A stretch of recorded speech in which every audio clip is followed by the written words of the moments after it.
अस्सलामुअलैकुम, बोलिस में खुशामदीद। मैं हूँ शर्जील अरशद और मैं हूँ अलीशा सलीम। हेडलाइंस आपने जानी। बुलेटिन के आगाज में सबसे पहले आपको बताएं कि इनकम टैक्स गोशवारे जमा कराने की तारीख में 14 रोज की तौसी कर दी गई। FBI ने रिटर्न जमा कराने की तारीख में तौसी का नोटिफिकेशन भी जारी कर दिया। चेयरमैन FBI की जेर सदारत हंगामी इजलास में ये फैसला किया गया।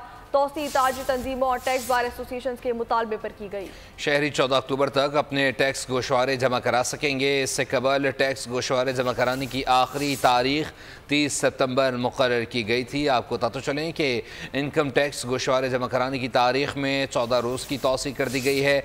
FBI ने रिटर्न जमा कराने की तारीख में तौसी का नोटिफिकेशन जारी कर दिया। चेयरमैन FBI की ज़ेर सदारत हंगामी इजलास में फैसला किया गया। तौसी ताजिर तंजीमों और टैक्स बार एसोसिएशन के मुतालबे पर की गई है। शहरी अब 14 अक्टूबर तक अपने टैक्स गोशवारे जमा करा सकेंगे। इससे कबल टैक्स गोशवारे जमा कराने की आखिरी तारीख 30 सितंबर मुकर्रर की गई थी। और अवाम के लिए खुशखबरी की खबर है कि हुकूमत ने पेट्रोलियम मसनूआत की कीमतों में कमी कर दी है। पेट्रोल की कीमत में ₹2.07 फ़ी लीटर और हाई स्पीड डीजल की कीमत में ₹3.40 फ़ी लीटर कमी की गई है। लाइट डीजल की कीमत में ₹1.03 फ़ी लीटर, जबकि मिट्टी के तेल की कीमत में ₹3.57 फ़ी लीटर कमी की गई है। अवाम ने फैसले को खुशाइंद करार दे दिया। पेट्रोल फिर सस्ता हो गया, अवाम को रिलीफ मिल गया। पेट्रोल की कीमत में ₹2.07 फ़ी लीटर कमी, नई कीमत ₹247.03 हो गई। लाइट डीजल की कीमत में ₹1.03 फ़ी लीटर कमी की गई, नई कीमत ₹140.90 फ़ी लीटर हो गई। हाई स्पीड डीजल की कीमत में ₹3.40 फ़ी लीटर की कमी हुई, नई कीमत ₹246.29 फ़ी लीटर हो गई। जो भी पेट्रोल की कीमतें हैं वो कम कर रही है, ये अच्छा फैसला है हुकूमत का। अगर ये कीमतें कम होती हैं तो इसका आम आदमी तक जो है वो फ़ायदा भी पहुंचाना चाहिए। पेट्रोल सस्ता हुआ, लेकिन ये कि जब हमें फ़ायदा तब होगा जब ये ट्रांसपोर्ट आना वो अपना किराया कम करें। मट्टी के तेल की कीमत में ₹3.57 फ़ी लीटर की कमी की गई, नई कीमत ₹154.90 हो गई। अवाम ने फैसले को खुशाइंद करार दे दिया। हुकूमत का ऐसा इक़दाम है और जो है हुकूमत को चाहिए कि पेट्रोल की कीमतों में कमी करे ताकि अवाम को जो है रिलीफ मिल सके। अवाम का कहना है पेट्रोलियम मसनूआत की कीमतों में कमी के बाद हुकूमत इंतजामिया पर चेक एंड बैलेंस रखे ताकि अवाम को सही मानों में रिलीफ पहुंचाया जा सके। बात करेंगे कुछ लबनान की सूरत हाल पर, तो आपको बताएं कि इसराइल के लबनान पर जारियत के लिए ज़मीनी हमले शुरू कर दिए गए हैं। इसराइली मीडिया के मुताबिक जनूबी लबनान पर आर्टिलरी और टैंकों से हमले किए गए। जनूबी लबनान में दरअंदाजी पर लबनानी फौज ने जवाबी हमले किए। इसराइली मीडिया के मुताबिक इसराइल ने शुमाली सरहदी इलाकों को फौजी जोन करार दे दिया है, जबकि हिजबुल्लाह ने ऐलान किया है कि वो इसराइली हमलों का मुकाबला करने के लिए भरपूर तरीके से तैयार है। अमरीकी हुक्काम के मुताबिक इसराइल लबनान में ज़मीनी हमले किसी भी वक्त शुरू कर सकता है। इसराइली हुक्काम ने ज़मीनी कार्रवाई से मुतालिक वाशिंगटन को भी आगाह कर दिया है। गैर मुल्की खबर एजेंसी के मुताबिक इसराइल लबनान के अंदर महदूद हद तक कार्रवाई कर सकता है।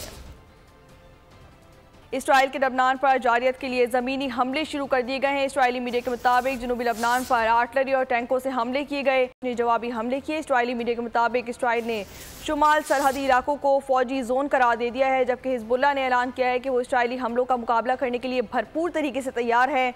अमरीकी हुक्काम के मुताबिक इसराइल लबनान में ज़मीनी हमले किसी भी वक्त शुरू कर सकता है। अमरीका लबनान पर हमला करने के इजरायली मंसूबों से आगाह है। अमरीकी महकमा खारजा के तर्जमान मैथ्यू मिलर का कहना है कि मुतअद्दिद कार्रवाइयों से मुताल्लिक आगाह किया गया है।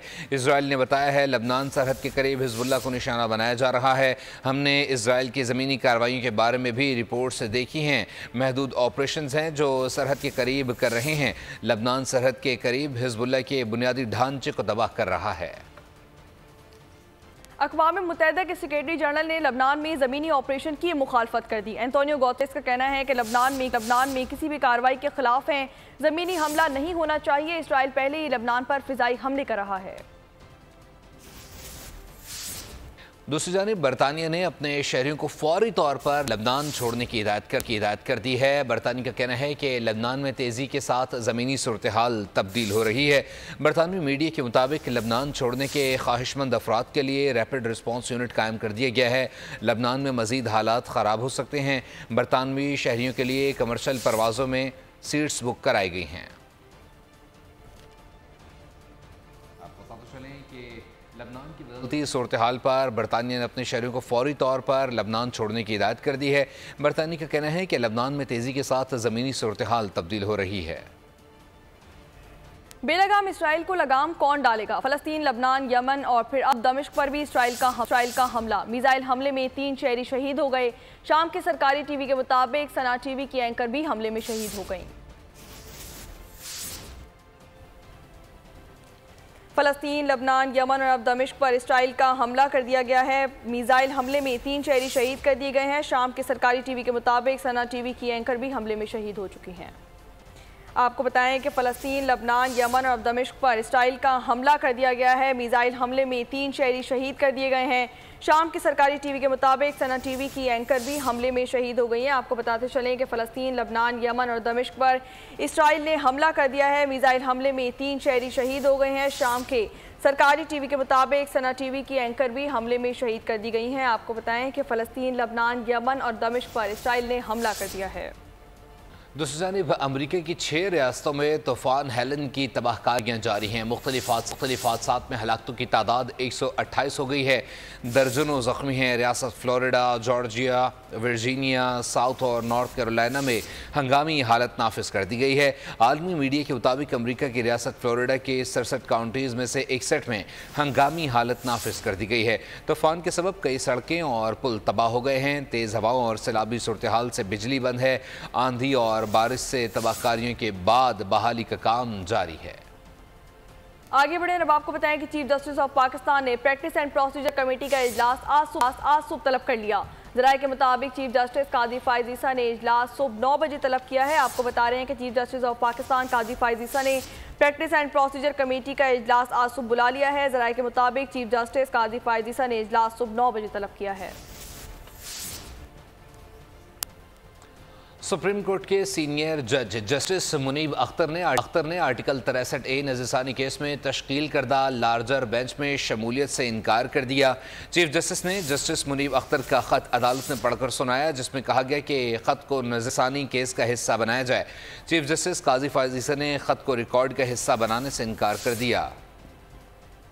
सुप्रीम कोर्ट में आर्टिकल 63A की तशरीह के फैसले के खिलाफ नजरसानी दरख्वास्त पर समाअत आगे ना बढ़ सकी। चीफ जस्टिस काजी फायज़ ईसा की सरबराही में 5 रुकनी लार्जर बेंच के रुकन जस्टिस मुनीब अख्तर कमरा अदालत में नहीं आए। चीफ जस्टिस ने जस्टिस मुनीब अख्तर का रजिस्ट्रार ऑफिस के नाम खत पढ़कर सुनाया। चीफ जस्टिस काजी फायज़ ईसा ने रिमार्क्स दिए कि बेंच बन चुका हो तो केस सुनने से मुआज़रत सिर्फ खुली अदालत में ही हो सकती है। हम जस्टिस मुनीब अख्तर को राजी करने की कोशिश करेंगे। अगर वो ना माने तो अलग बेंच तश्कील दिया जाएगा।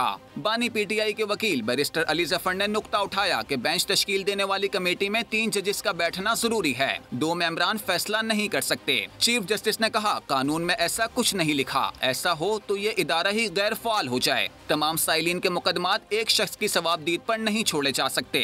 जस्टिस जमाल मंदुखेल ने अली जफर को मुखातिब करके कहा कि ऑर्डिनेंस जारी करना सदर का आईनी इख्तियार है। जब तक ऑर्डिनेंस कहीं से मुअत्तल ना हो, क्या वो कानूनी नहीं? तहरीक इंसाफ के वकील ने जवाब दिया कि जी बिल्कुल कानूनी ही है। बैरिस्टर अली जफर ने फुल कोर्ट इजलास में मामला ज़ेरे गौर लाने की इस्तदा की, जिस पर चीफ जस्टिस ने कहा, क्या फुल कोर्ट का जिक्र कानून में है? आर्टिकल 63A का मुकदमा बड़ा अहम और नज़रसानी दरख्वास्त 2 साल से ज़ेरे इल्तवा है।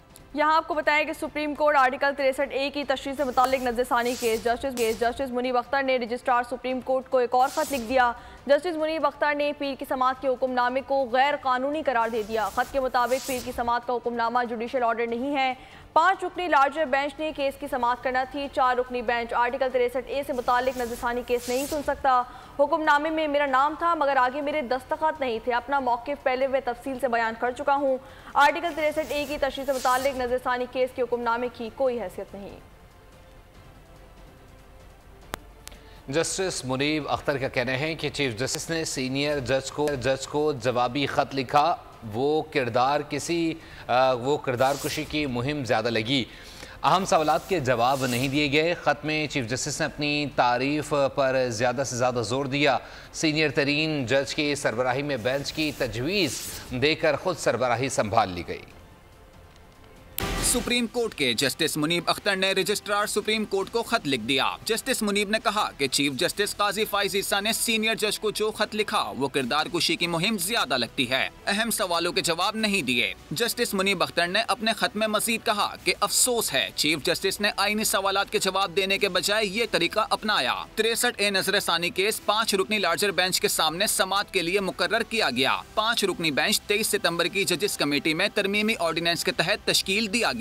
उन्होंने खत में लिखा कि 17 अक्टूबर से कमेटी की मीटिंग्स हुई, कभी बेंच तश्कील नहीं दिया गया। 18 जुलाई 2024 को 17वें इजलास में अचानक कमेटी एजेंडे में बेंच का मामला आया। जस्टिस मुनीब ने सवाल उठाया 63A नजरसानी केस के लिए बेंच की सरबराही सीनियर जज को करना थी। चीफ जस्टिस ने खुद सीनियर तरीन जजेस की सरबराही में बेंच तश्कील देने की तजवीज दी थी। इस तजवीज को तर्क करके उन्होंने खुद बेंच की सरबराही संभाल ली। बेंच की तश्कील नौ जिस तरह की गई उसकी वजूहात ढकी छुपी नहीं है। हालात देखते हुए नई कमेटी के बनाए हुए बेंच के मामले पर गौर किया जाना चाहिए। इन बुनियादों पर फिलहाल मैं केस सुनने वाले बेंच का हिस्सा नहीं बनना चाहता। मेरी माजरत को केस सुनने से इनकार ना समझा जाए। मेरा खत 63A नजरसानी केस की फाइल का हिस्सा बनाया जाए। ब्लैक कोट ना ही ब्लैक रोब, किसी धमकी में नहीं आएंगे। अदालती इस्लाहात हर सूरत लाएंगे। Chairman Pakistan Peoples Party Bilawal Bhutto का कोयटा में बुकला से खिताब। कहते हैं कि मेरिट करते हैं, बताएं कि अदलिया में मेरिट कहाँ है। मुझे अपने नाना को इंसाफ दिलाने में 50 साल लग गए। ना ब्लैक कोट ना ब्लैक रोब की धमकी में आना। मैं समझता हूँ कि ना सिर्फ आईनी अदालत बनाना ज़रूरी है, ना सिर्फ सूबाई सतह पे ये बाइफिकेशन ज़रूरी है, मगर जुडिशल अपॉइंटमेंट्स का प्रोसेस में तब्दीली में आना ज़रूरी है। मुझे 50 साल इंतज़ार करना पड़े कायदे अवाम शहीद जुल्फ़िकार अली भुट्टो को इंसाफ दिलवाने, और वो भी क्या इंसाफ जो पीपल्स पार्टी की अपनी हमारा जो डॉक्यूमेंट जो कि हमारा ओरिजिनल ड्राफ्ट, अब इसके बाद तो ये पहले हुकूमत के साथ, अब ये जाएगा मौलाना फजल रहमान साहब के साथ, और उसका कोई इंशाल्लाह ताला अगर कंसेंसस डॉक्यूमेंट बनता है तो फिर हम आगे हुकूमत के साथ बात करेंगे। और अभी आपको बताएं कि अज़मा बुखारी ने गंडापुर को सस्ता अदाकार करार दे दिया। वज़ीर इत्तलात पंजाब ने कहा कि एक वज़ीर आला कैसे दूसरे सूबे में लश्कर कुशी कर सकता है। खैबर पख्तूनख्वा में दहशतगर्दी की आग लगी है, नीरू बांसुरी बजा रहा है। आराम से बैठ के वो सस्ती सी अदाकारी करता है। आप एक सूबे का वज़ीर आला होकर दूसरे सूबे पे लश्कर कशी करने आ रहे हैं, आप फेडरेशन को नुकसान पहुंचा रहे हैं। लेकिन सवाल ये है KPK में दहशतगर्दी की आग लगी हुई है, रोज दहशतगर्दी के वाकयात हो रहे हैं, लेकिन जो नेहरू है वो बंसी बरा। अब आपको बताएं कि सिंध में मलेरिया के वार जारी, केसेस में होशरुबा इजाफा। जनवरी से 23 सितंबर तक सिंध में मलेरिया के 1,91,554 केसेस रिपोर्ट किए गए। कराची में 1,508 केसेस सामने आए हैं। सिर्फ हैदराबाद डिवीजन में ही केसेस की तादाद 92,577 तक रिपोर्ट हुई है। लाड़काना में 42,000, शहीद बेनज़ीराबाद में 13,000 से ज़ायद केसेस रिपोर्ट किए गए। और सिंध में डेंगू के केसेस बतदरीज इजाफा होता जा रहा है। 24 घंटे के दौरान सिंध में डेंगू के 14 केसेस रिपोर्ट हुए। 9 केसेस का ताल्लुक कराची जबकि 5 अंदरूने सिंध से हैं। कराची के ज़िला बस्ती में 4, शर्की से 4 जबकि ज़िला केमाड़ी से 1 केस सामने आया है। हैदराबाद में 3, लाड़काना, सक्कर और शहीद बेनज़ीराबाद में 1-1 केस रिपोर्ट हुआ। रवां माह सिंध में 335 केसेस रिपोर्ट हुए, जिनमें से 285 का ताल्लुक कराची से है। रवां साल शहर में डेंगू से 1 शख्स जाँ बहक भी हुआ है। कराची से खबर दें, मॉडल कॉलोनी शीट नंबर 17 के करीब मुबैना डाकू शहरियों के हत्थे चढ़ गया। शहरियों ने तशद्दुद का निशाना बनाने के बाद डाकू को पुलिस के हवाले कर दिया। पुलिस का कहना है कि मुलजिम पहले भी लूटमार की वारदातों में मुलव्विस रहा। गिरफ्तार मुलजिम से असलहा भी बरामद कर लिया गया। साथ में एक ही रात में 3 मकामात पर नामालूम अफराद की फायरिंग से दो पुलिस एहलकार जख्मी हो गए हैं। पहला हमला चैपरियाल में पुलिस मोबाइल पर किया गया, दूसरा हमला मालन जब्बा पुलिस स्टेशन और तीसरा मकाम VDC के घर के करीब हुआ है। फैसलाबाद से खबर दें कि थाना सरगोदा रोड की हुदूद में मिल्लत चौक दुकानदार की टारगेट किलिंग। 3 नामालूम अफराद ने मियां रमीज साहिल को फायरिंग करके कत्ल कर दिया। मियां रमीज अपनी दुकान के बाहर बैठे थे। पीर महल से अफसोस खबर शामिल करेंगे। पीर महल में मियाँ बीवी की लड़ाई ने 2 बेटियों की जान ले ली है। घरेलू नाचाकी पर मां ने दोनों बेटियों को जहर दे दिया। मां ने 13 साल अनम और 8 साल मिसबा को दूध में जहर दे दिया। पुलिस ने कार्रवाई का आगाज कर दिया है। बात करेंगे कुछ खेल के मैदान से, तो आपको बताएं कि T20 वर्ल्ड कप के वार्म अप मैच में बांग्लादेश ने पाकिस्तान को 23 रन से हरा दिया। 141 रन हदफ के ताक़ुब में पाकिस्तान टीम 170 रन पर ढेर हो गई। अमीमा सोहेल 33 रन के साथ टॉप स्कोरर रही, जबकि पाकिस्तान की टीम पहले वार्म अप मैच में स्कॉटलैंड के हाथों भी शिकस्त खा चुकी है। 3 अक्टूबर से शुरू होने वाले इवेंट में पाकिस्तान टीम अपना पहला मैच श्रीलंका के खिलाफ खेलेगी। और रमज़ान साल का दूसरा और आखिरी सूरज ग्रहण 2 और 3 अक्टूबर की दरमियानी शब होगा। महकमे मौसमियात के मुताबिक 2 और 3 अक्टूबर की दरमियानी शब सूरज को ग्रहण लगेगा, जबकि साथ ही साथ महकमे मौसमियात का कहना है कि जुनूब और शुमाली अमरीका और अंटार्कटिका में सूरज ग्रहण देखा जा सकेगा।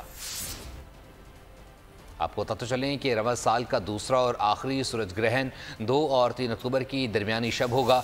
महकमे मौसमियात के मुताबिक 2 और 3 अक्टूबर की दरमियानी शब सूरज को ग्रहण लगेगा, मगर सूरज ग्रहण का मुशाहदा पाकिस्तान में नहीं किया जा सकेगा। महकमे मौसमियात का कहना है कि जुनूब और शुमाली अमरीका और अंटार्कटिका में सूरज ग्रहण देखा जा सकेगा। न्यूज़ बुलेटिन से फिल वक्त के लिए इतना ही। मज़ीद खबरों और अपडेट्स के लिए विजिट कर सकते हैं हमारी वेबसाइट wolinews.com और देखते रहिए वॉल्यूम। सब्सक्राइब करें और बेल दबाएं ताकि कोई खबर रह न जाए।